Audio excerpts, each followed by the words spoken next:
Good afternoon बच्चों, कैसे हैं आप लोग। आई होप आप सब लोग अच्छे होंगे और आप लोगों की तैयारी बहुत ही अच्छी चल रही होगी। तो अभी तक हमने बेटा क्या पढ़ लिया, ब्लड है ना, composition of blood, RBC, WBC, platelets और क्या पढ़ लिया, ब्लड क्लॉटिंग। आज हमारा प्लेटलेट्स बेटा खत्म हो रहा है और उसी पर हम लोग आज लेके आ गए हमारे प्रीवियस ईयर के क्वेश्चंस जो बहुत ही इंपॉर्टेंट होते हैं और जो कि हर एग्जाम में आते हैं।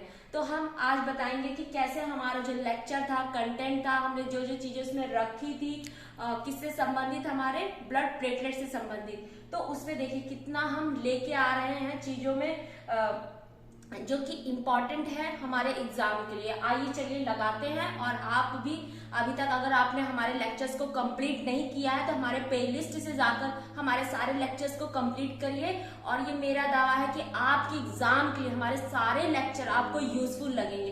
तो चलिए इसी पर हम स्टार्ट करते हैं हमारे प्रीवियस ईयर के क्वेश्चन। पहला है हिरुडिन। हिरुडिन के बारे में हमने बताया था। हिरुडिन क्या है बेटा, ये नेचुरल एंटीकोगुलेटिंग एजेंट है ना। ये रक्त का थक्का जमने से रोकता है और ये कहाँ पर पाया जाता है, स्लाइवा ऑफ लीच। लीच जो एक जानवर होता है और ये उसके किस में पाया जाता है, उसके लार में। और लीच किस में, ये एनेलिडा का सदस्य है और किस में है, राजस्थान पीएमटी 2006 में ये आ चुका है। फिर अगला चलते हैं फेब्रोनोजन। फेब्रोनोजन क्या है, ये एक बेटा हमने बताया था ना, प्रोटीन है, ब्लड प्लाज्मा में कहां पर पाई जाती है, लीवर में। देखिए हमारा यूपी पीसीएस प्री 2006 में आया है।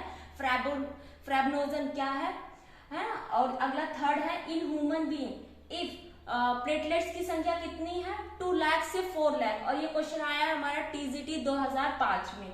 अब फोर्थ चलते हैं थ्रोम्बोप्लास्टिन। इसके बारे में हमने बताया था, ये ब्लड क्लॉटिंग से संबंधित होता है। और देखिए ये बहुत ही इंपॉर्टेंट है। ये हमारा यूपी पीसीएस 2008, एमपी पीएमटी 1992, 2003, बाकी हर वनडे एग्जाम में ये आया हुआ क्वेश्चन है। अगर बेटा स्प्लीन, पीलिया है ना, यहाँ पर क्या होता है, इसे कब्रगाह भी कहते हैं। अगर इसको हम लोग हटा देंगे तो क्या होगा, प्लेटलेट्स की संख्या हमारी बॉडी में बढ़ जाएगी। और ये क्वेश्चन बहुत इंपॉर्टेंट है, आ चुका है सीपीएमटी 1994 में और यूपीएससी के 2002 में। अब कल चलते हैं आगे। Calcium ion. कैल्शियम आयन किस लिए इंपॉर्टेंट है, हमने बताया था रक्त का थक्का जमाने में, जो कि हमारे प्रोथ्रोम्बिन एंजाइम्स जो होते हैं उनको एक्टिवेट करता है।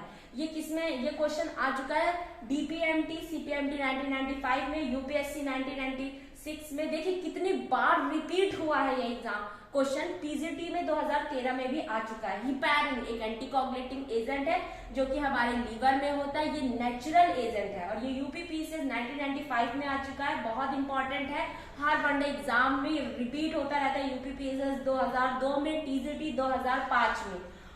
ब्लड का ऑक्सीलेट, ये हमने बताया था कि जब हम टेस्ट ट्यूब में ब्लड ले लेते हैं तो क्या होता है, उसमें ऑक्सीलेट की कुछ बूंदे मिलाते हैं जिससे कि उसका रक्त का थक्का वहां पे नहीं जमता है हमारे ब्लड में। और ये आया है सीपीएमटी 1984 में। इंपॉर्टेंट होता है कि जब टेस्ट ट्यूब में हम ब्लड को लेते हैं तो तब कौन सा केमिकल उसको रोकता है जमने से। आगे चलते हैं थ्रोम्बिन। थ्रोम्बिन क्या है, एक ऐसा एंजाइम है जो कि फैब्रिनेजन को फैब्रिन में कन्वर्ट करता है। ये बहुत ही इंपॉर्टेंट है, हमने अपने लेक्चर में भी इसके बारे में बात की थी, जो कि यूपी पीसीएस प्री 2008 में ये आया है। आइए जानते हैं। अगला है ब्लड क्लॉटिंग सीक्वेंस। ये किसकी थ्योरी, कैस्केड की थ्योरी है। हमने अपने लेक्चर में भी इसके बारे में डिस्कस किया था। उसका 9th फैक्टर है सीपीसीए, जहां पर ये ब्लड क्लॉटिंग के फैक्टर्स के बारे में बताया गया है। आगे चलते हैं थ्रोम्बोप्लास्टिन या थ्रोम्बोकाइनेस। ये कौन बनाता है, मोनोसाइट्स और थ्रोम्बोसाइट्स, ये मिलकर इसका निर्माण करते हैं। ये यूपीपीसीएस 2009 में आया हुआ क्वेश्चन है।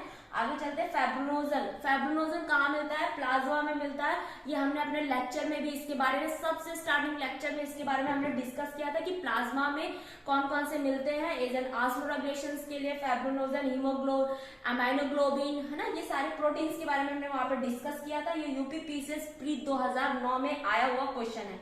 अब चलते हैं हमारा आखिरी तरफ लेक्चर में, जिसमें हम डिस्कस करेंगे कैस्केड की थ्योरी, जिससे कि इंपॉर्टेंट रखे जाते हैं क्वेश्चन। आइए उस पर डिस्कस कर लेते हैं क्या है। ये थोड़ा सा हाई ऑर्डर थिंकिंग का हमारा कॉन्सेप्ट हम लेके चल रहे हैं, जिसमें कि थोड़ा हम अपने कॉन्सेप्ट जो हमारा लेक्चर है उससे हट के कुछ नई चीजें सीखेंगे। तो है कैस्केड की थ्योरी, जिसे मैकफेलॉन ने दी थी और इसमें इन्होंने 13 फैक्टर के बारे में बताया था कि ये सारे हर एक अलग अलग जगह अलग अलग एनिमल्स उन सब में पाए जाते हैं जो कि रक्त का थक्का जमाने में मदद करते हैं। लेकिन हम बेटा इसमें आपको 4 से 5 ही इंपॉर्टेंट जो है वो बताएंगे कि कौन कौन से फैक्टर है। जैसे कि फाइब्रिनोजन, प्रोथ्रम्बिन, पहला भी इसका पूछ सकता है, ये हमारा पहला ही फैक्टर है फाइब्रिनोजन।